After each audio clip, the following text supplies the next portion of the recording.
Okay, ready for this? We're going deep into China's Cultural Revolution. Big topic. Huge.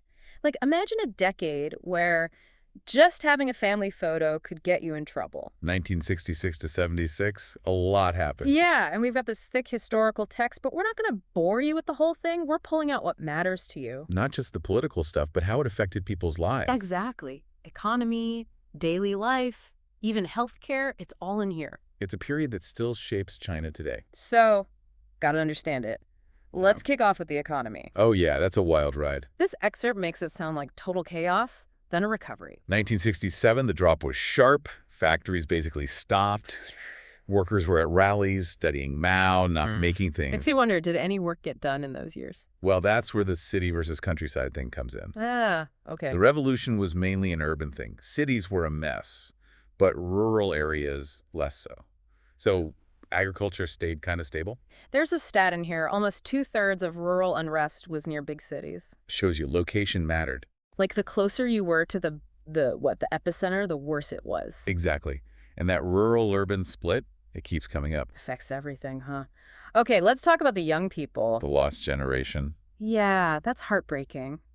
Imagine being ripped from your city life, sent to the countryside Millions were. during, like, the most important years of your life, too. On paper, it was to learn from the peasants, bridge the gap between city and rural, But did it work? long term. Yeah. Huge consequences. The source says some got cynical, understandably, but some became reformers later on. Wild, huh? Same event, totally different outcomes. They also hit the job market later, behind everyone else. Disrupted education, whole worldview changed. Now, for something surprising, healthcare. You'd think everything got worse, right? Makes sense to think that. But the source says rural healthcare actually improved. It did. More clinics, and this thing called barefoot doctors. Barefoot? Basically paramedics that go to remote villages, basic care, public health stuff. Not your typical doctor. Nope. But effective? This wasn't just out of the goodness of the government's heart, though, was it? Well, the source mentions population control becoming a big deal. Right. Part of economic planning. So healthcare expansion, even birth control tied into that. Complex situation. Very. Even good changes had other motives behind them. Okay, get ready. This next part is kind of scary. The impact on culture, Or the lack of it. trying to control culture. I mean, wow. Imagine only 8 plays allowed in the whole country. It was during music either. And owning the wrong book, boom, you're arrested. It was about more than just art, though. Oh. Red guards, they'd search homes. Anything bourgeois was gone. Like what? Antiques, family photos, musical instruments, all confiscated or destroyed. That's intense. Just going into people's houses, telling them what they can own. Atmosphere of fear was huge. Can you imagine? Like, not even being able to walk your dog. Seen as too fancy, too bourgeois. Wow, so even pets were political. Everything was. And there's this figure, Jiang Kang, Mao's wife. Very influential. She decided what art was okay. So revolutionary opera's good, anything else, bad.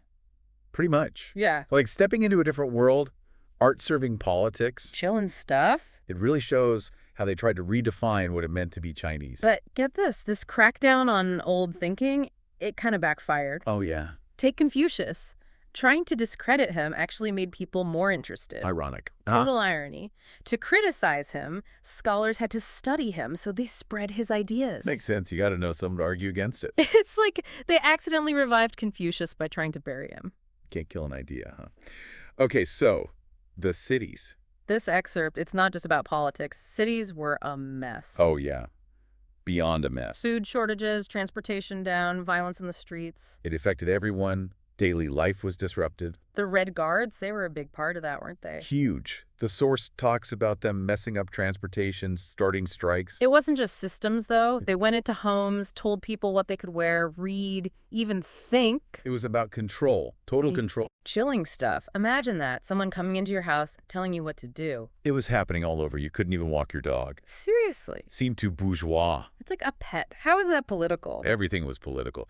Now, there's this thing about women in the revolution. Yeah, I was surprised by this part. It's complex. At first, it seemed good for women. More education, jobs, right? But it wasn't that simple.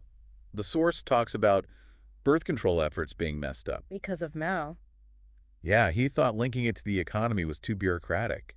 So progress in some areas, setbacks in others. Exactly. It's not always a straight line forward. Okay, we got to talk about this. The human cost. The dark side. This excerpt, it's blunt. Hundreds of thousands of deaths, maybe more, because of the revolution. Not just deaths, imprisonment, beatings, trauma, millions falsely accused. Hard to grasp the scale of it. And it wasn't random, it was systematic. Public spaces used for killings, that's in here. Certain provinces, the death tolls are horrifying. Wow. We should also say, the source focuses on the bad stuff, but some people believed in the revolution. Of course, it wasn't all one-sided. They saw it as purging corruption, making things fairer, restoring China's glory. Different perspectives are important to remember. So we've covered a lot. Economy, the lost generation, culture, violence, the trauma. Big picture stuff. But what does it mean? How did this change China? Feels like we've uncovered so much. It's like peeling back the layers of history, right? Yeah, and each layer is more complex. The Cultural Revolution, it wasn't just politics, it changed everything in China. The economy, society, even how people saw the government. And it's still affecting China today. Like this distrust of experts, that came from this time. Absolutely. Scholars, professionals, they were persecuted. So being smart was almost bad. Expertise was seen as elitism, anti-revolution. Keeps you think, how does that affect China now? Like, can they be innovative if they don't trust the experts? Interesting question. There's also the impact on how people see authority. Oh, right. Like, can you even disagree with the government? During the Cultural Revolution, any little dissent could get you in huge trouble. So people learn to keep quiet, not rock the boat.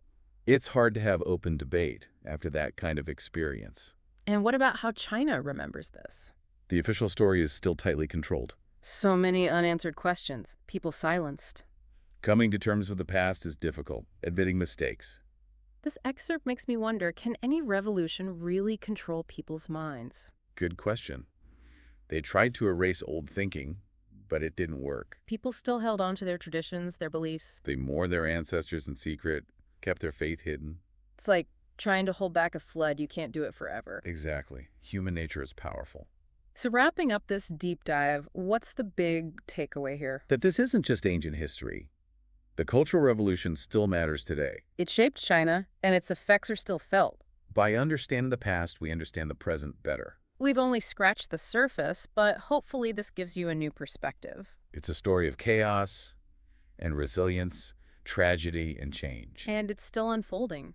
Keep learning, ask your own questions, dig deeper. History is never finished. Exactly. Thanks for joining us on this deep dive into the Cultural Revolution.